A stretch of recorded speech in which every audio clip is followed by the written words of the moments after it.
करण Singh and Sumitra जी।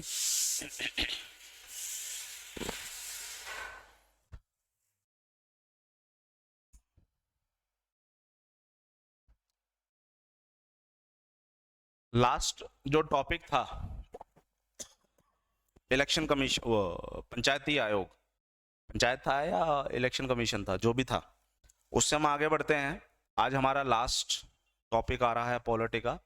मतलब officially हमारी जो पॉलिटी की जो क्लासेस हैं वो इसके बाद ओवर हो जाएंगी, यानी इसके बाद हमारी पॉलिटी की क्लासेस नहीं लगेंगी ऑफिशियली। उसके बाद जो आपका जो पेंडिंग पोर्शन है उसको हम लोग स्टडी करेंगे। पेंडिंग पोर्शंस जैसे कि ज्योग्राफी के पार्ट्स रह गए, उसके ऊपर बात करेंगे। तो Komal Gilothia ji, Karan Singh, very good afternoon, very good afternoon dear.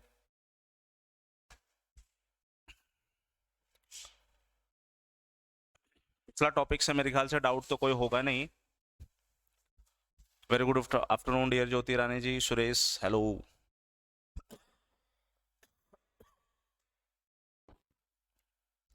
देखिए, आज जो कॉन्ग्रेचुलेशन सर, लीसो ऐप को बेस्ट एजुकेशन अवार्ड मिला हरियाणा का। बिल्कुल, आपको भी बहुत शुभकामनाएं डियर कोमल। हमें तो है ही है, आपको भी बहुत शुभकामनाएं कि आप एक ऐसे प्लेटफॉर्म पे हैं जो रिकॉग्नाइज्ड है और बहुत सारे लोग जो हैं इस ऐप को अप्रिशिएट भी कर रहे हैं। तो ये बहुत अच्छी बात है, ये हमारे लिए भी बहुत अच्छी बात है। इससे ये पता चल रहा है कि लीसो जो है वो बहुत ही अच्छा काम कर रहा है एजुकेशन सेक्टर में आप लोगों की बेहतरी के लिए। और इससे हमें ये पता चल रहा है कि हम जो पढ़ा रहे हैं वो बहुत अच्छा, तो मैं कहूँगा नहीं, वो तो आप बताएंगे, लेकिन हाँ प्रयत्नशील है और उस पर काम किया जा रहा है। संस्थाएं जब हम बात करते हैं भारत में या संविधान में, तो डियर जी दो तरह के संविधान संस्थाओं की बात करेंगे। पहली वो संस्था होती है जिसे हम लोग संवैधानिक संस्था कहते हैं, यानी कोई भी ऐसी संस्था जिसका संविधान की किताब में वर्णन हो। और ऐसी संस्था जो सर भारत के संविधान में तो नहीं होगा, लेकिन भारत की संसद ने जरूर बनाया है। अब आप समझिएगा इस चीज को थोड़ा सा अच्छे से।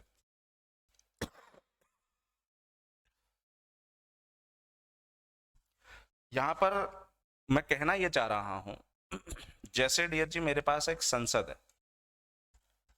अब संसद ने एक कानून बनाया, ठीक है, या कोई संस्था बनाई या कुछ भी बनाया, और उसको उठा करके रख दिया किसमें, भारत के संविधान में।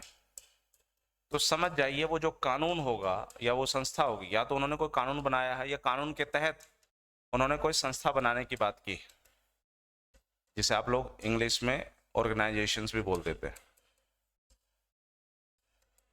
अगर वो संविधान की किताब में चला गया तो वो कानून या फिर वो संस्था जो है वो क्या कहलाएगी, संवैधानिक कहलाएगी।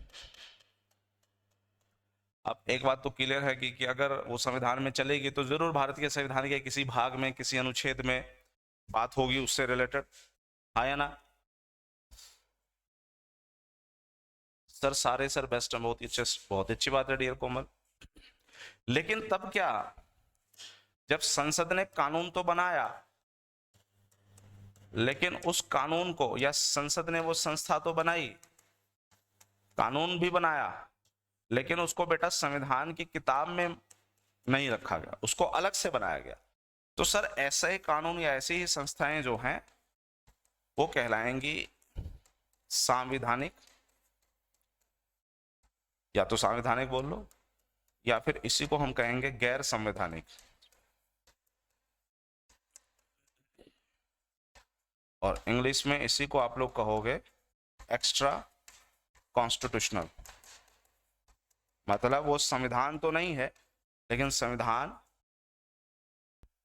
जैसे उसने जैसे शक्ति पाई है लगभग वैसे ही उसने कुछ शक्तियां भी पाई है। तो ऐसे संस्थाओं को संवैधानिक, गैर संवैधानिक या एक्स्ट्रा कॉन्स्टिट्यूशनल नाम दे देते हैं। तो ये कॉन्स्टिट्यूशनल हो जाती हैं और ये अनकॉन्स्टिट्यूशनल या फिर एक्स्ट्रा कॉन्स्टिट्यूशनल हो जाती हैं।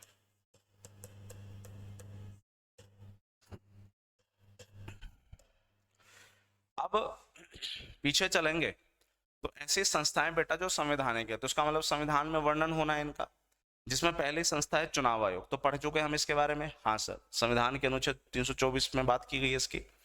फिर एक आयोग है बेटा जिसको कहते हैं हम संघ लोक सेवा आयोग, जिसे यूनियन पब्लिक सर्विस कमीशन भी बोला जाता है। अनुच्छेद 315 में इसके बारे में बात की गई है। फिर एक फिनांस कमीशन वित्त आयोग, अनुच्छेद 280 में इसके बारे में बात की गई है। महान्यायवादी महाधिवक्ता अटॉर्नी जनरल एडवोकेट जनरल, इसके बारे में हम पहले ही पढ़ चुके हैं, आर्टिकल इसके सामने। फिर है महालेखा नियंत्रक परीक्षक जिसे हम कैग कहते हैं, ये भी हम पहले ही पढ़ चुके हैं, इसलिए इसे पढ़ने की जरूरत नहीं, आर्टिकल 148 में।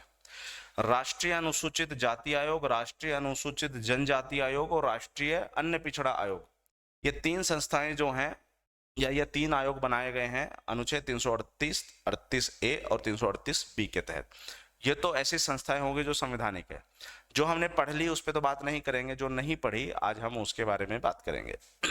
अब आ जाते हैं असंवैधानिक संस्थाओं पे, गैर संवैधानिक संस्थाओं पे। ऐसे संस्थाएं जिनको संविधान ने तो निर्माण किया है लेकिन सर वो संवैधानिक नहीं, यानी किसी आर्टिकल वगैरह में ये नहीं मिलेगा, किसी भाग में नहीं मिलेगा। जिसमें सबसे पहली संस्था जो है वो है राष्ट्रीय मानवाधिकार आयोग, जिसको हम नेशनल ह्यूमन राइट्स कमीशन भी कह देते हैं। फिर है केंद्रीय अन्वेषण ब्यूरो, जिसे सेंट्रल ब्यूरो ऑफ इन्वेस्टिगेशन कहते हैं। फिर है सीवीसी, सेंट्रल विजिलेंस कमीशन। फिर है सेंट्रल इंफॉर्मेशन कमीशन। फिर है लोकपाल और लोकायुक्त। फिर नीति आयोग। फिर नेशनल डेवलपमेंट काउंसिल। प्रधानमंत्री वाले टॉपिक में बेटा हम ये पढ़ चुके हैं, ये भी पढ़ चुके हैं। जो नहीं पढ़ चुके उसको हम लोग आज स्टडी करेंगे, ठीक है। सबसे पहले संवैधानिक संस्थाओं पे बात करें तो उसमें सबसे पहले आपके सामने जो संस्था आ रही है वो है यूनियन पब्लिक सर्विस कमीशन। पहला क्वेश्चन बेटा, ये यूपीएससी का क्या काम? सर यूपीएससी का काम है भारत के अंदर जो ए क्लास के जो ऑफिसर होते हैं उनके एग्जाम कराने। कहने का मतलब भारत में जो नौकरशाही है जिसे ब्यूरोक्रेसी कहते हैं, वो ब्यूरोक्रेसी यही लोग तैयार करते हैं, वो यूपीएससी ही तैयार करती है। तो ए ग्रुप का जो एग्जाम है वो यूपीएससी ने स्टार्ट करना। किस आर्टिकल में यूपीएससी के बारे में बात की गई है? आर्टिकल 315 के बारे में बात की गई है। सर देखो, यूपीएससी यानी पब्लिक सर्विस कमीशन भी इस अनुच्छेद 315 में 3 बताए गए। 315 के तहत तो केंद्र के लिए पब्लिक सर्विस कमीशन बनाया गया है। राज्य में जब ए क्लास ऑफिसर की नियुक्ति करनी है तो इसके लिए सर राज्य पब्लिक सर्विस कमीशन बनाया गया है, मतलब स्टेट पब्लिक सर्विस कमीशन। और सर कई बार क्या होता है, दो छोटे राज्य होते हैं तो उनका अपना एक पब्लिक सर्विस कमीशन नहीं आ सकता, इसलिए अगर किसी दो राज्यों को जोड़ करके एक जॉइंट पब्लिक सर्विस कमीशन बनाने की बात की गई है तो वो भी बनाया जा सकता है। तो चाहे यूपीएससी हो, चाहे स्टेट पब्लिक सर्विस कमीशन हो, चाहे जॉइंट पब्लिक सर्विस कमीशन हो, तीनों ही पब्लिक सर्विस के लिए जो आर्टिकल है बेटा वो सेम है। आर्टिकल 315 के तहत ही तीनों कमीशन आएंगे। इसका मतलब है कि केंद्र के लेवल के लिए ये एग्जाम कराएंगे, राज्य के लेवल पे ये एग्जाम कराएंगे जैसे एचसीएस के एग्जाम होते हैं, और जिन दो राज्यों का कॉमन है, जॉइंट है, उनके लिए फिर ये joint public service commission exam कराएगा। सर इसमें मेंबर्स कौन कौन से होते हैं? बेटा मेंबर्स प्लस चेयरमैन कितने होते हैं? वैसे तो सर कोई फिक्स होता नहीं है, प्लस माइनस यूपीएससी के अंदर हो सकते हैं, लेकिन एक मेंबर चेयरमैन होता है। अब चाहे मेंबर हो चाहे चेयरमैन हो, इन सब की नियुक्ति भारत का राष्ट्रपति कैसे करेगा?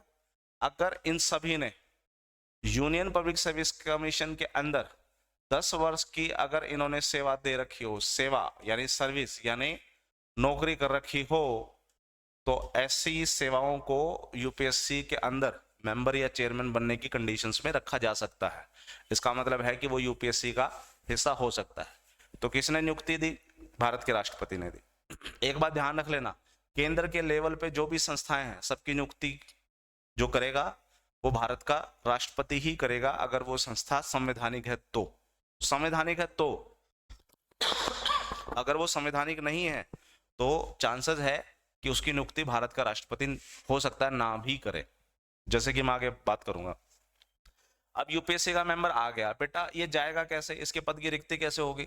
सर संभावना है कि वो अपना इस्तीफा दे दे, तो नियुक्ति किसने दी थी? राष्ट्रपति ने, तो उसको ही इस्तीफा दे दिया जाए। संभावना है कि उसकी मृत्यु हो जाए और हो सकता है सर उसे हटा दिया जाए। हटाया कैसे जाएगा? मान के चलो कि सर ये यूपीएससी के मेंबर है, इनमें से एक मेंबर ऐसा है जिसके ऊपर करप्शन के चार्ज लगे, ये भ्रष्टाचार का कोई चार्ज लग गया, आरोप लग गया, तो सर जो सुप्रीम कोर्ट हो, प्रेसिडेंट होगा, प्रेसिडेंट सुप्रीम कोर्ट को बोलेगा कि भाई साहब फलाने व्यक्ति के खिलाफ जो है चार्ज लगा है, आप जांच कीजिए। सुप्रीम कोर्ट जांच करके उसकी जो रिपोर्ट है वो किसको सौंपेगा? भारत के राष्ट्रपति को। अगर राष्ट्रपति को लगा कि इसमें गड़बड़ी है तो भारत का राष्ट्रपति उसको क्या कर देगा? हटा देगा। नहीं समझ में आ गई? तो ये है हटाने की प्रक्रिया। तो हटाने के लिए किसका रोल आना जरूरी है? सर सुप्रीम कोर्ट के रिपोर्ट का होना जरूरी है, उसके बिना वो नहीं हटाया जा सकता। अब बेटा एक बात बताओ, स्टेट पब्लिक सर्विस कमीशन है। अब जैसे हरियाणा में पब्लिक सर्विस कमीशन है, बिल्कुल है। हरियाणा में पब्लिक सर्विस कमीशन है तो उसका मतलब है कि उसमें मेंबर और चेयरमैन दोनों होंगे, बिल्कुल होंगे। तो बेटा मेंबर हो या चेयरमैन हो, इन सब की जो नियुक्ति है वो कौन देगा? राज्य के केस में तो सर राज्यपाल देगा। लेकिन अगर मेंबर या चेयरमैन को हटाना है, देखो रिक्ति कैसे होगी? सबसे पहले तो सर इस्तीफा दे दे। इस्तीफा किसको जाएगा? डेफिनेटली जिसने नियुक्ति दे रखी है। अगर नियुक्ति गवर्नर ने दे रखी है तो इस्तीफा भी गवर्नर को जाएगा। मृत्यु हो जाए। और हटाना, हटाने में रोल देखिए किसका होगा? भारत के राष्ट्रपति का। राष्ट्रपति फिर से प्रेसिडेंट को बोलेगा, प्रेसिडेंट रिपोर्ट तैयार करके राष्ट्रपति को देगा, और राष्ट्रपति को लगे हटाना है तो राष्ट्रपति हटा देगा। मतलब सर अगर करप्शन के चार्जेस लगे तो राष्ट्रपति का रोल आएगा और सुप्रीम कोर्ट रिपोर्ट तैयार करके देगी, और अगर नहीं है तो बाकी रोल गवर्नर का होगा। कहने का मतलब ये है कि इस पूरे यूपीएससी में जो टेक्निकल पॉइंट है, देखो पहले तो यूपीएससी का आर्टिकल, दूसरा इस पूरे यूपीएससी के अंदर एक टेक्निकल पॉइंट है, और वो टेक्निकल पॉइंट ये प्रेसिडेंट वाला है। बाकी कोई टेक्निकल पॉइंट नहीं बनता, कहानी हो जाती है यहीं से खत्म।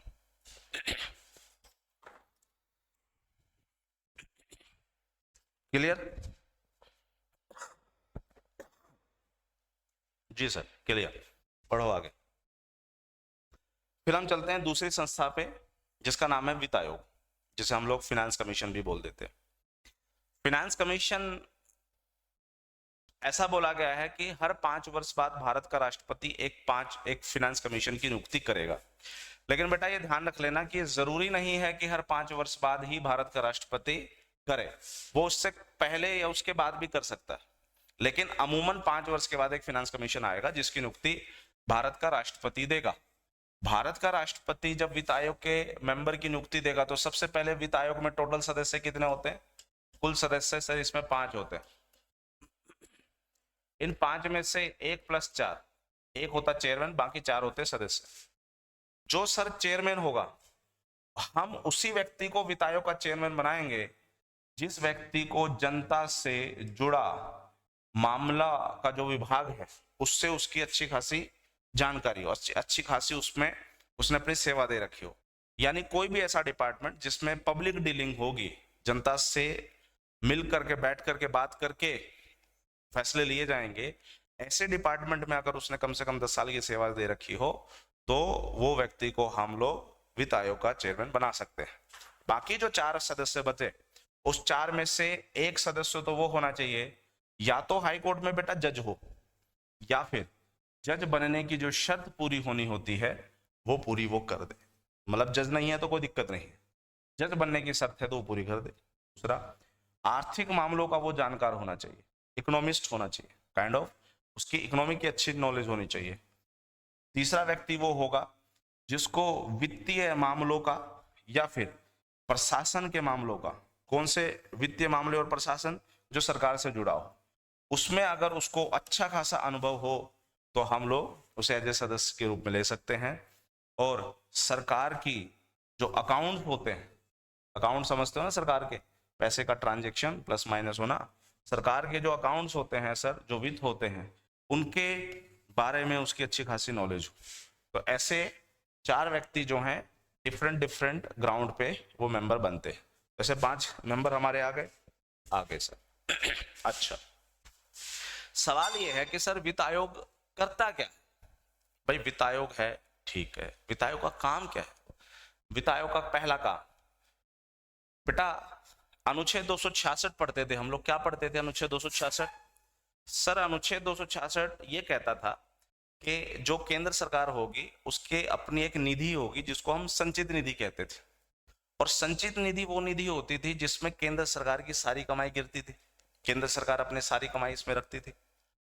अब केंद्र सरकार की जो कमाई हुई देखो केंद्र सरकार एक तरीके से ना पेरेंट्स का रोल प्ले करता है, एक तरीके से जैसे होता है ना हमारे घरों में पेरेंट्स होते हैं, तो पेरेंट्स जब पैसा कमाते हैं तो वो हमें भी तो देते ही है ना, कितना देते हैं वो पेरेंट्स ऊपर डिपेंड करता है। लेकिन इसी तरीके से जो सरकार होगी, जो केंद्र सरकार, उसकी जितनी भी कमाई होगी, केंद्र सरकार राज्यों के लिए एक तरीके से पेरेंट्स है। तो किस राज्य को कितना पैसा जाएगा मेरी कमाई से, उससे रिलेटेड जो रिपोर्ट्स बनेगी वो वित्त आयोग बनाएगा।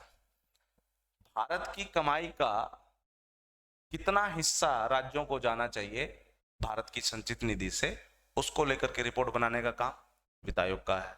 दूसरा, सर जिस तरह से भारत की संचित निधि होती है उसी तरह से राज्यों की भी अपनी संचित निधि होती है।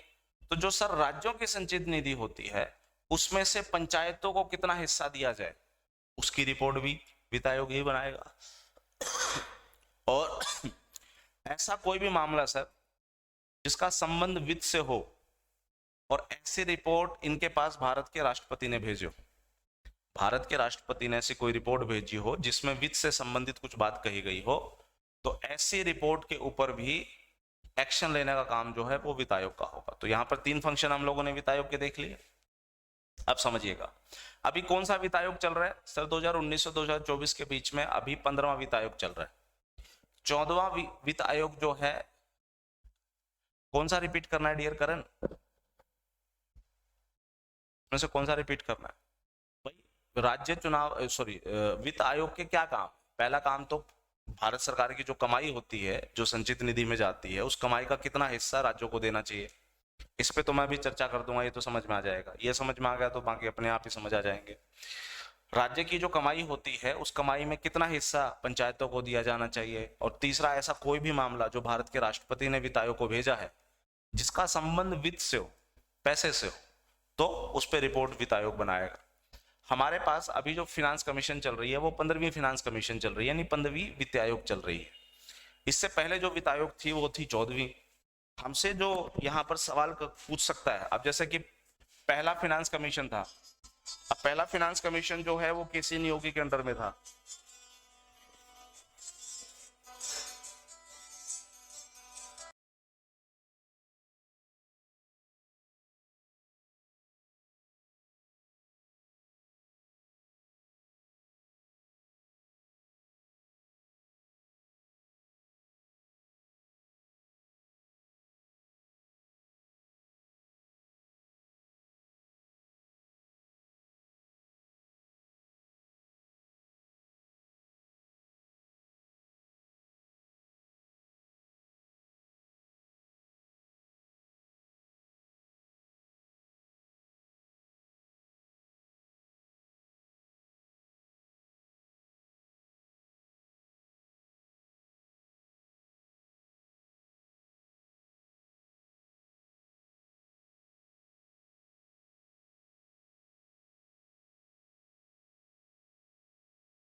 तो जो पहला वित्त आयोग था उसका जो मेंबर था वो था, मतलब उनके जो चेयरमैन थे वो थे केसी नियोगी, फर्स्ट जो 1951 में बनी थी। आज हमारे पास 15वीं चल रही है जिसके चेयरमैन एन के सिंह। इससे पहले 14वीं वित्त आयोग थी जिसके हेड थे वाई वी रेड्डी साहब। अब थोड़ा सा गौर फरमाना, मान के चलो कि जो केंद्र की कमाई है वो 100 रुपए है, तो मतलब जो केंद्र की जो संचित निधि है उस संचित निधि में जो कमाई आई है मैं उसके बारे में बात कह रहा हूं, उसमें 100 रुपए आ गए। तो फिनांस कमीशन क्या करता है, जब ये आता है तो अब जैसे कि 2019 में फिनांस कमीशन आया, तो फिनांस कमीशन के आने के 1 साल के अंदर अंदर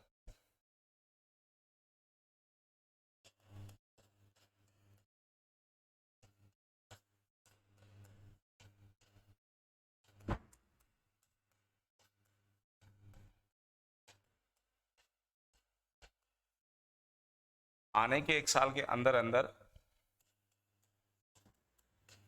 ये केंद्र के संबंधित रिपोर्ट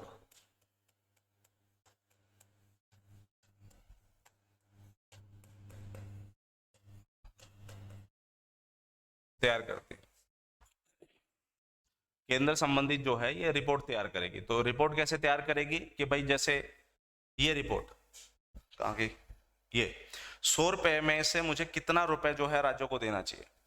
तो जो 14वां वित्त आयोग था उसने कहा था कि 100 रुपए अगर केंद्र की कमाई हो रही है तो उसमें से 42 रुपए जो है राज्यों को देना चाहिए।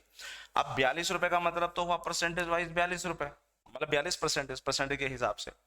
अब बेटा ये 42 रुपए अन्य राज्यों को कैसे जाएंगे, समझिएगा। अब 42 रुपए ऐसा तो है नहीं कि 42 रुपए सिर्फ एक राज्य को दे दिया जाएगा। 42 रुपए मुझे Haryana, Punjab, Bihar, Chhattisgarh, West Bengal and so on ऐसे राज्यों में बांटना है। तो हरियाणा और बिहार को क्या सेम रेट देना चाहिए? नहीं सर, भाई बिहार बहुत गरीब राज्य हो सकता है उसको ज्यादा देना चाहिए, हरियाणा अमीर राज्य हो सकता है उसको कम आए। तो यानी कितना आएगा, इन राज्यों का शेयर कितना होगा, इन राज्यों का हिस्सा कितना होगा, वो हिस्सा भी जो है राज्य, सॉरी उन राज्यों का हिस्सा भी वित्त आयोग ही तय करेगा।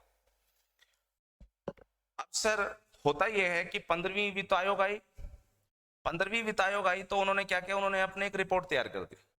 लेकिन जब रिपोर्ट तैयार की तब तक जम्मू कश्मीर के अंदर से राज्य का जो स्टेटस है वो खत्म हो चुका था, और जम्मू कश्मीर अब जो बन चुका है वो क्या बन चुका है, केंद्र शासित प्रदेश बन चुका है। तो फिर वित्त आयोग ने ये सिफारिश दी कि जो 100 रुपए की कमाई अभी तक केंद्र की हो रही थी उस 100 रुपए में से 41 रुपए कर दो, यानी 41% कर दो। तो मतलब पहले 42% था, आज 41% है, तो कितना कम कर दो, 1%। क्यों कम कर दो? क्योंकि जम्मू कश्मीर अब एक राज्य तो रहा ही नहीं, तो जम्मू कश्मीर का जो 1% का कट था वो कर दो। तो इस तरीके से 1% कट गया है। तो एक बात बताइए, जब ये रिपोर्ट बनेगी, जैसे कि फिनांस कमीशन ने बेटा जी रिपोर्ट बना दी, अब जो रिपोर्ट किसको जाएगी? सर रिपोर्ट जाएगी राष्ट्रपति को। क्यों? क्योंकि वित्त आयोग तो बनाया ही भारत के राष्ट्रपति ने। तो राष्ट्रपति इस रिपोर्ट को किसको सौंपेगी? संसद को। अब सवाल यह है कि क्या संसद को इस रिपोर्ट को मानना जरूरी है? सर जरूरी नहीं है। संसद के ऊपर यह रिपोर्ट क्या नहीं होगी, बाध्यकारी नहीं होगी। मतलब मानना ही पड़ेगा सर, ऐसा कोई हार्ड एंड फास्ट रूल नहीं है। मना करना चाहे तो संसद मना कर, उन्होंने क्या कहा 42% दे दो, संसद कहे मैं नहीं देता, तो कोई दिक्कत नहीं थी। इन्होंने कहा 41% दे दो, मान के चलो संसद कहती मैं नहीं देता, कोई प्रॉब्लम नहीं है सर तब भी। तो कहने का मतलब है कि ये 41% 42% पहले दिए गए थे, अब 41% दिए जा रहे हैं। ये इसलिए दिए जा रहे हैं क्योंकि संसद ने वित्त आयोग की बात मान ली। कहानी खत्म बेटा, ये था आपका वित्त आयोग की कहानी। यहां तक कोई दिक्कत है तो बताओ, इस पॉइंट तक।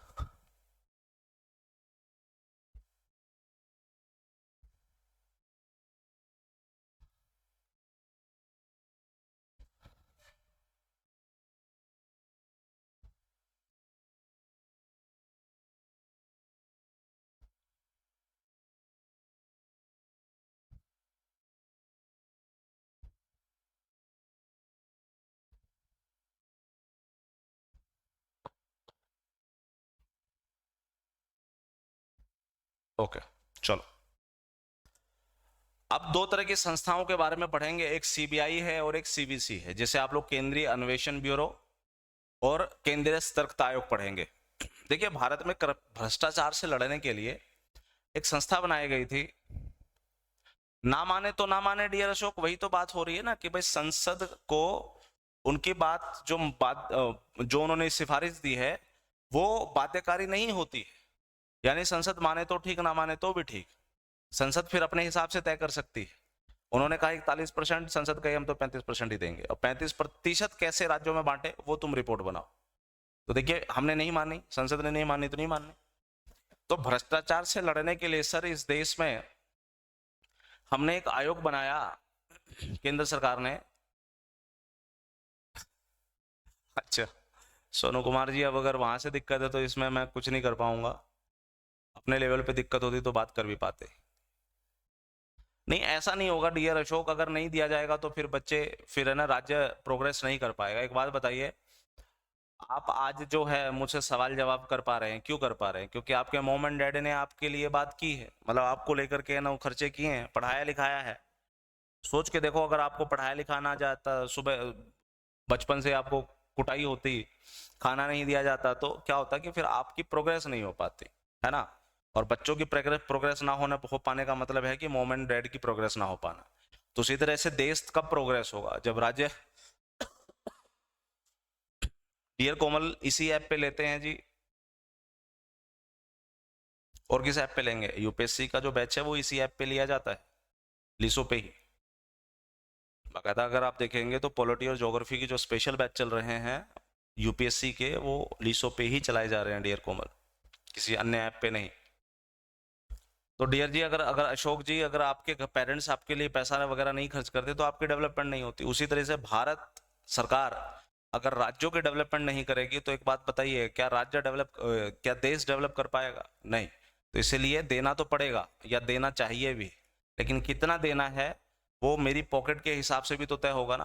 अब आपके पिता आपको हेलीकॉप्टर तो नहीं दिला सकते। क्यों नहीं दिला सकते? क्योंकि सर पैसा नहीं है पॉकेट में। तो बस खेल सारा इस चीज का है। तो नियत तो है देने की, बट पैसा भी तो होना चाहिए ना। तो अब केंद्र के पास उतना पैसा ना हो जितना राज्यों को दिया जाए, लेकिन कुछ तो देंगे ना। अब हेलीकॉप्टर नहीं देंगे तो इसका मतलब क्या साइकिल भी नहीं मिलेगी? तो वो है सारी कहानी। ठीक है, क्या हुआ डियर जी, इतना सैडिस्टिक फेस क्यों? तो सर हमने एक आयोग बनाया जिसका नाम था संथानम आयोग। इस संथानम आयोग को बोला गया कि साहब आप कुछ ऐसा बताइए जिससे इस देश में करप्शन जो है वो दूर करने की कोशिश की जा सके। तो संथानम आयोग की रिपोर्ट के आधार पे हमने दो संस्थाएं बनाई। 1963 में हमने सीबीआई बनाई, और 1964 में हम लोगों ने डीआरजी सीवीसी बनाई, सेंट्रल विजिलेंस कमीशन, जिसे हम केंद्रीय सतर्कता आयोग कहते हैं। समझिएगा, एक तो ईयर वाइज आपको यहाँ ध्यान रखना है, दूसरा ये दोनों संस्था किस आयोग की वजह से बनी है ये ध्यान रखना है। बेटा, जब सीबीआई की बात करोगे तो सीबीआई का एक डायरेक्टर होता है। मैंने क्या कहा कि अगर कोई संस्था संवैधानिक नहीं है तो बहुत हद तक चांस है कि उस संस्था का जो हेड होगा वो भारत का राष्ट्रपति ना चुन करके दूसरा, यानी दूसरा मतलब प्रधानमंत्री भी चुन सके। अब सीबीआई का जो डायरेक्टर होता है वो पीएम ही चुनता है, तो इसका मतलब है कि सीबीआई तो वही करेगी ना जो पीएम बोलेगा करने के लिए। तो यही वजह है कि सीबीआई के ऊपर बहुत सारे सवाल रहते हैं कि शायद वो नियत से काम नहीं करती, और केंद्र सरकार जो उसे करने के लिए कहती है सीबीआई वही कर रही होती है। ये है डियर जी कहानी। अब सर सीबीआई को पावर है, सीबीआई बहुत पावरफुल है, सीबीआई को पावर है, तो बताइए सीबीआई अपनी पावर लेती कहां से? इस तरह से प्रधानमंत्री अपनी शक्ति लेता है संविधान से, उसी तरीके से सीबीआई अपनी पावर कहां से लेता है? सर सीबीआई अपनी पावर लेता है Delhi police special establishment act 1946, यहां से उसकी शक्ति का स्रोत।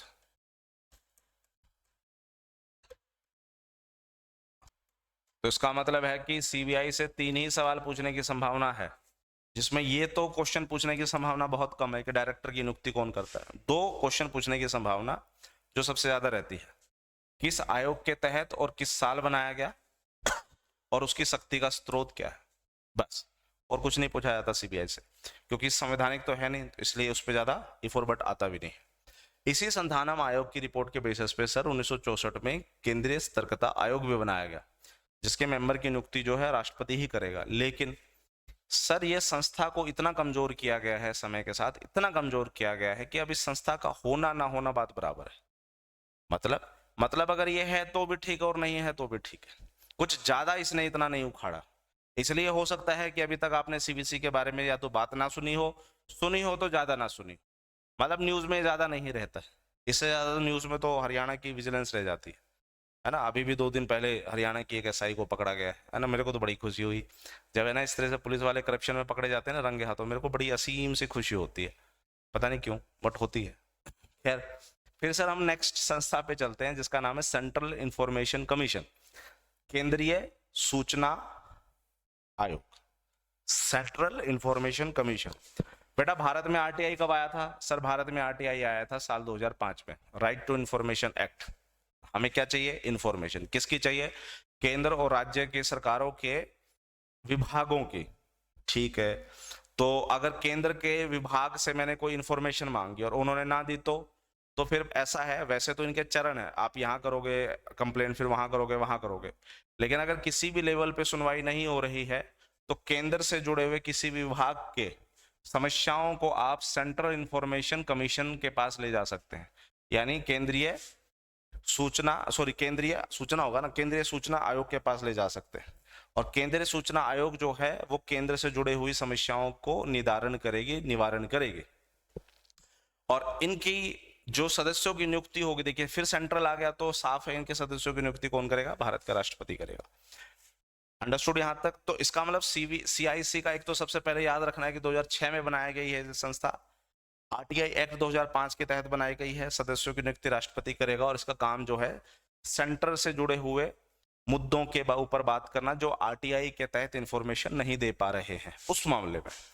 उसके बाद चलेंगे बेटा, दूसरी संस्थाएं हैं जिसको हम लोग कहते हैं लोकपाल और लोकायुक्त। पीछे चले हम लोग तो समझिएगा, जो लोकपाल है सर, ये तो केंद्र के स्तर पे करप्शन से लड़ने के लिए काम करेगा, और जो लोकायुक्त है ये राज्य के स्तर पे करप्शन से लड़ने के लिए काम करेगा। तो सबसे पहले लोकपाल की बात कीजिए। देखिए भारत में करप्शन तो था ही, तो प्रशासन के मामलों में मुझे चाहिए था सुधार। तो मैंने क्या किया, दो सुधार आयोग बनाए जा चुके हैं, प्रशासन सुधार आयोग जो है वो दो सुधार बना चुके हैं। तो इसमें प्रथम प्रशासनिक सुधार आयोग यानी फर्स्ट एडमिनिस्ट्रेटिव रिफॉर्म कमीशन 1968 बनाया गया था, और इस रिपोर्ट में यह बताया गया था कि कौन कौन से तरीके ऐसे होने चाहिए जिससे प्रशासन हमारे भारत का बेहतर होगा। तो इसी रिपोर्ट में सबसे पहले बात की गई थी कि देखिए दुनिया में एक देश है जिसका नाम है स्वीडन। स्वीडन के अंदर करप्शन से लड़ने के लिए एक ओम्बुड्समैन नाम का कानून है। अब ये जो ओम्बुड्समैन कानून जो है, वहां पर जो भी करप्शन करेगा चाहे किसी भी पद पे हो, उसको पकड़ करके उसको सजा दे सकता है। यही वजह है, स्वीडन हो गया, नॉर्वे हो गया, डेनमार्क हो गया, आइसलैंड हो गया, ये दुनिया के ऐसे देश हैं जो बहुत खूबसूरत हैं रहने के हिसाब से। आप वहां जाकर के रहना चाहें तो रहें, बहुत ही खूबसूरत देश है। अंडरस्टूड यहां तक? क्यों? क्योंकि सर वो करप्शन को लेकर के उनकी जीरो टॉलरेंस है, जीरो टॉलरेंस पॉलिसी करप्शन को लेकर के। बढ़िया आगेगा। तो हमने भी ये सोचा कि जिस तरह से इन देशों में ओम्बुड्समैन है, क्यों ना भारत में लोकपाल लाया जाए, लोगों का एक द्वारपाल हो, लोकपाल। ठीक है, लोगों की समस्या बहुत होती करप्शन को लेकर के, तो इसके लिए हमने लोकपाल की बनाई। लेकिन 1969 में जो लोकपाल बनाने की सर इंडिया में शुरुआत हुई, वो सीधे 2000 आप समझिए 14-15 के बाद ही लोकपाल आया, और वो भी इतना घटिया लोकपाल बनाया गया कि जिस तरह से सेंट्रल विजिलेंस कमीशन ने कोई काम नहीं किया, उसी तरीके से लोकपाल ने भी कोई काम नहीं किया। मतलब फुद्दूपना निकाल दिया सरकार ने। तो इसका मतलब है कि इंडिया के अंदर ओम्बुड्समैन जैसी नीयत नहीं है, हमारे पॉलिटिशियंस में नीयत नहीं है। भाई जब सारे चोरी मिलेंगे तो नीयत कहां से होगी? Understood? Yes sir? No? Yes sir. तो बेटा केंद्र के स्तर पे तो लोकपाल कैसा बना, वो तो आप लोग लोकपाल की वेबसाइट पे जाकर के देख सकते हो, क्या काम है क्या नहीं है। अगर जाना चाहो तो ठीक है, ना जाना चाहो तो भी ठीक है। बहुत कम चांस है कि वो आपसे सवाल पूछेगा, ज्यादा से ज्यादा आपसे ये सवाल पूछ लेगा कि भैया बताइए फर्स्ट लोकपाल भारत का कौन है। मतलब जीके में तो एक क्वेश्चन ऐड हो जाएगा, लेकिन इफेक्टिव नहीं रहा। लेकिन राज्यों में तो लोकायुक्त बना सकते थे ना, और ये पावर हमने राज्यों को दी है। तो सर होता यह है, उड़ीसा में 1970 में लोकपाल को लाने के लिए बिल लाया गया, विधेयक लाया गया, लेकिन यह विधेयक पास नहीं हुआ। लाया गया था उड़ीसा में, पास कहां हुआ है? महाराष्ट्र में। तो महाराष्ट्र के अंदर 1971 में ही लोकायुक्त आया गया, और लोकायुक्त लाने के लिए जो पहला राज्य है वो महाराष्ट्र बन गया, और उसी को फॉलो किसने किया? आंध्र प्रदेश ने उसी को फॉलो किया। तो यह है लोकपाल और लोकायुक्त की कहानी।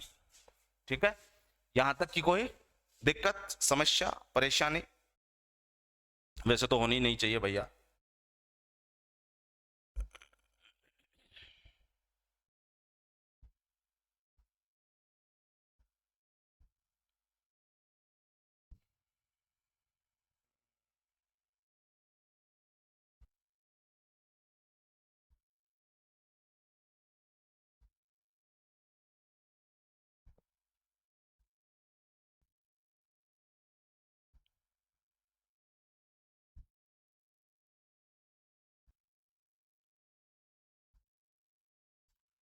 चलो कोई दो राय नहीं है,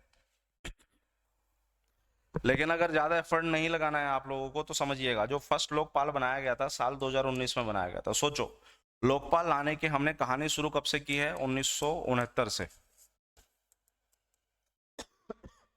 और पहला लोकपाल भारत में 2019 में आया। अब सोचिए कि कितना बुरा हाल है इसका। और जो आए हैं उनका नाम था जस्टिस पिनाकी चंद्र घोष।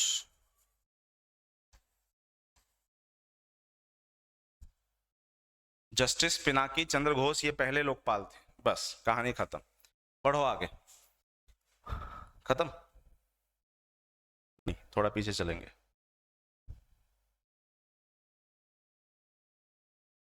कहाँ गया ये रहा। तो हमने केंद्रीय अन्वेषण, सीबीआई, सीवीसी, सीआईसी, लोकपाल लोक आयोग समझ लिया, नीति आयोग वगैरह हमने पीएम वाले टॉपिक में पढ़ लिया था। अब आ जाओ यहाँ पे राष्ट्रीय मानवाधिकार आयोग, यानी सर ऐसा आयोग जो मानव के अधिकार के संबंधित मामलों में बात करेगा। मानव अधिकार, हाँ बेटा, आप चाहे किसी भी रैंक के गुंडे क्यों ना हो, चाहे अव्वल लेवल के आप ना गुंडे हो, तो अव्वल लेवल के आप साथ ट्रीटमेंट फिर भी मानवीय ही होना चाहिए। अब जिस जेल में आपको रखा गया ऐसा नहीं है कि वो जेल में कूड़ा करकट ही हो, सड़ांध आती हो, जहां टॉयलेट कर रहे हो वहीं खाने के लिए बोला जाए, तो ये मानवीय अधिकार नहीं है आपके। तो राष्ट्रीय मानवाधिकार का काम है कि भाई मानव के संबंधी अधिकार जो हो, चाहे वो बेसिक से बेसिक ही क्यों ना हो, ऐसे अधिकार नष्ट ना हो। इसलिए सर ये राष्ट्रीय मानवाधिकार आयोग बनाया गया साल 1993 में। साल 1993 में ये राष्ट्रीय मानवाधिकार आयोग बनाया गया, संवैधानिक नहीं है। सुप्रीम कोर्ट के जो रिटायर्ड जस्टिस होंगे वो इनके हेड होंगे, सुप्रीम कोर्ट के जो retired chief justice of India होंगे वो इसके चेयरमैन होंगे। थोड़ा सा हमें समझना है। तो सुप्रीम कोर्ट के जज कब रिटायर होते हैं? साल 65 में। तो बेटा 65 में 5 साल और जोड़ दो। इसका मतलब है कि राष्ट्रीय मानवाधिकार आयोग के अंदर 70 साल तक आप काम कर सकते हैं। या तो 5 साल के लिए काम कर सकते हैं, 70 साल की उम्र होने तक काम कर सकते हैं। और इनका मेन काम है राष्ट्र मतलब केंद्र, इस देश के मानवाधिकार संबंधित फैसलों के बारे में बात करना। तो सर जिस तरह से राष्ट्रीय मानवाधिकार आयोग है उसी तरीके से बेटा राज्य मानवाधिकार आयोग भी है, ये भी हमें समझना होगा। और राज्य मानवाधिकार आयोग है तो इसका मतलब राज्यों के जो मुख्य न्यायाधीश होते हैं हाई कोर्ट के, उनके वहां पर मेंबर होते हैं। अंडरस्टूड? बिल्कुल अंडरस्टूड सर। इसके अलावा राष्ट्रीय मानवाधिकार का वैसे इतना काम समझ लेना कि इनके जो सदस्यों की नियुक्ति होती है वो भारत के राष्ट्रपति के द्वारा होती है। बेटा उसके बाद ये मजे लेते हैं और कुछ नहीं करते, ज्यादा तो रोल इनका है नहीं, थोड़ा बहुत रोल है, वो जो भी रोल है वो अपना प्ले कर लेते हैं। आगे बढ़िएगा, यहां पर आ जाओ। राष्ट्रीय अनुसूचित जाति आयोग, राष्ट्रीय अनुसूचित जनजाति आयोग, राष्ट्रीय अन्य पिछड़ा आयोग। इस राष्ट्रीय अन्य पिछड़ा आयोग की तो बात छोड़ दो, ज्यादा कुछ नहीं है, बस आर्टिकल याद रख लेना। मुझे एक बात बताओ, अगर इस देश में किसी भी तरह की समस्या जो अनुसूचित जाति और जनजाति से जुड़ी हुई हो और उसको अगर पुलिस या कोई भी प्रशासनिक अधिकारी एड्रेस ना करे तो फिर उन्हें कहाँ जाना चाहिए?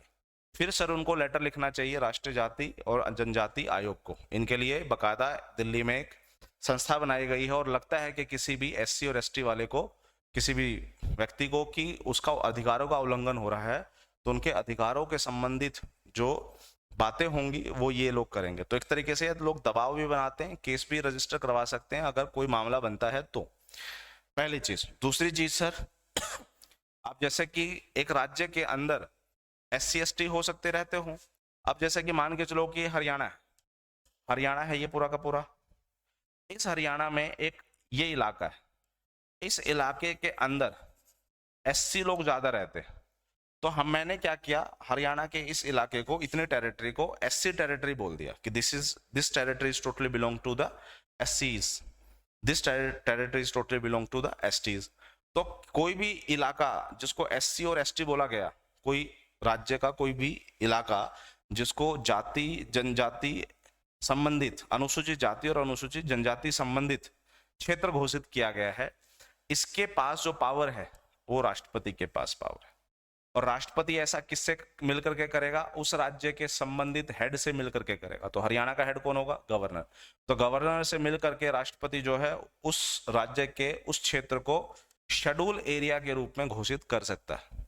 तो एक तो सवाल ये आ जाएगा कि किसी भी एरिया को शेड्यूल एरिया घोषित करना है, तो बताइए कौन ये काम करेगा? अंडरस्टूड यहां तक की कहानी? जी सर, टोटली अंडरस्टूड यहां तक की कहानी। तो बेटा इसके साथ ही हमारा ये जो टॉपिक है संवैधानिक और असंवैधानिक संस्थाओं की, वो हो जाता है खत्म।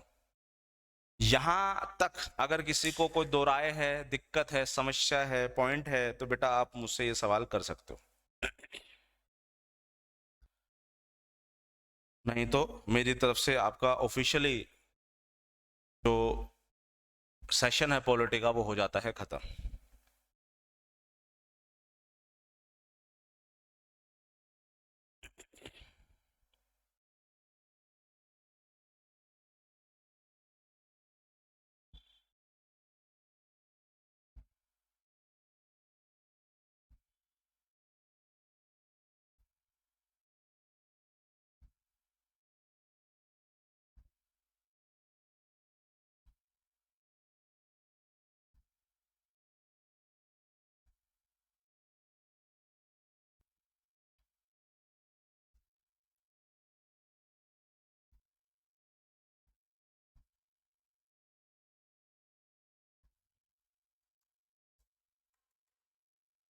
हाँ, इतना जरूर है कि अगर आपसे ये सवाल आ जाए कि ये किस संशोधन के तहत बनाया गया है, तो आप फिर आंसर कर सकते हैं 102वां संविधान संशोधन अधिनियम 2018 के तहत अन्य पिछड़ा आयोग बनाया गया था 338 बी में। सर पॉलिटी के क्वेश्चन का आंसर का रिवीजन कर देना। तो पॉलिटी के क्वेश्चन का आंसर का रिवीजन कैसे करूं करण, ये बताना जरा मुझे। सर संयुक्त राष्ट्र संघ में 5 स्थायी देश कौन कौन से हैं? कोमल गिलोथिया जी, जो सेकंड वर्ल्ड वॉर में एक साथ लड़े थे वही संयुक्त राष्ट्र संघ में 5 स्थायी देश हैं। अमेरिका है, इंग्लैंड है, चीन है, फ्रांस है और रूस है।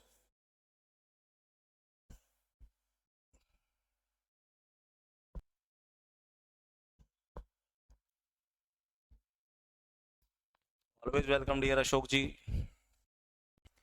तो मेरी तरफ से बच्चे ऑफिशियली आपका पॉलिटी का जो सिलेबस है वो कवर हो जाता है। अब हमारा जो सिलेबस पेंडिंग है उस सिलेबस के ऊपर ध्यान देंगे और उस सिलेबस के साथ ही हम आगे बढ़ेंगे। Understood? China, France, Russian, United states of America, यही है ना सर? इसमें बेटा आप चीन लिख दिया, आपने यूनाइटेड किंगडम नहीं लिखा। 5 हैं तो 5 लिखो ना। तो इंग्लैंड भी लिखना है आपको, इंग्लैंड, फ्रांस, रूस, चीन and America, United states of America. ठीक, तो डियर जी तो करो एंजॉय। अशोक दीक्षित जी, ये यूनाइटेड नेशन ऑर्गेनाइजेशन जो है ये अपना पार्ट नहीं है, ये करंट अफेयर्स के हिसाब से आता है। जो करंट अफेयर्स के सर अगर आपको पढ़ा रहे हैं तो ठीक है, नहीं पढ़ा रहे हैं तो इसे अपने लेवल पे कीजिए। यूनाइटेड नेशन ऑर्गेनाइजेशंस में बहुत सारी बॉडी हैं और इसके लिए सबसे आसान माध्यम बताता हूँ, यूनाइटेड नेशंस की वेबसाइट पे चले जाइए, वहाँ पर बाकायदा इसके अबाउट अस में चले जाना, हमारे बारे में क्या है, उस लेवल पे जाओगे तो वहाँ कुछ इन्फॉर्मेशन होगी, वो आप लोग कॉपी पेस्ट कर लो या फिर उसमें से नोट्स बना डालो, बस और कुछ नहीं। ऑलवेज वेलकम कोमल। एमसीक्यू करण सिंह अभी पॉसिबल नहीं है एमसीक्यू, तो अभी तो सिलेबस जो हमारा ज्योग्राफी का वो करेंगे, MCQ is not possible. MCQ अपने लेवल पे करो, और या फिर एमसीक्यू को जब एक अपना बैच आएगा लिखते हैं, बाकी आने की ऐसी कोई संभावना है नहीं, तो इसलिए आप कोई भी। Thank you so much Komal ji, thank you so much for the best regards, thank you so much. तो आप मार्केट में अवेलेबल कोई भी बुक आप वो ले सकते हैं, या फिर किसी भी ऑनलाइन प्लेटफॉर्म से आप एमसीक्यू का जो सेशन है वो खरीद सकते हैं, तो आप बैठ करके बाकायदा एमसीक्यू दे दें। अंडरस्टूड? तो अब ज्योग्राफी की तरफ फोकस करेंगे हम लोग, तो मिलते हैं ब्रेक के बाद।